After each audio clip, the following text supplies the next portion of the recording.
लक्ष्मीच्या पावलाने या मालिकेच्या येणाऱ्या प्रोमोमध्ये आपल्याला पाहायला मिळणार आहे आणि ते म्हणजेच की रोहिणी सरोजला म्हणत असे, बघ वहिनी, ह्या कलानेच काहीतरी त्या स्वामीनाथांना सांगितलं असावं, तिनेच हे सगळं काही केलेलं आहे.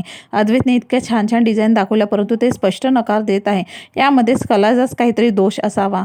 परंतु आबाने स्पष्ट शब्द दिलेला असो स्वामीनाथांना की जुनी डिझाईन आम्ही अपॉइंट करू. अद्वैतने ते ऐकलेलं असतं आणि अद्वैतने होकार देखील दिलेला असतो. अद्वैतने नाईलाजाने आता कलाकडे जावं लागतं आणि म्हणत असो, प्लीज कला, मला त्या डिझाईन्स काढून देशील का. त्यावेळेला ती गालातल्या गालात हसत होते आणि म्हणत असे की काय म्हणालास. तो म्हणतो, प्लीज देशील का मला, आणि तो तिला स्माईल देखील करायला लावत असो. कला त्याचे स्माईल देखील देत असे. सुरुवातीला तो आढेवेढे घेत असो परंतु नंतर त्याने आता कलाला सांगितलेलं असं की तू त्या डिझाईन मला काढून दे. परंतु ही गोष्ट रोहिणी आणि सरोजला काही खटकत असे. घरातल्या सर्वांना असंच वाटत असतं की म्हणजे सरोजिनी, आबा वगैरे सगळ्यांना वाटत असतं त्या डिझाईन्स कलाकडनंच काढून घ्याव्यात. परंतु फक्त ह्या रोहिणी, सरोज आणि अद्वैत हे काम अडकलेलं असतं. आता कलाने देखील होकार दिलेला असतो की हां ठीक आहे, मी त्या डिझाईन्स काढून देईन.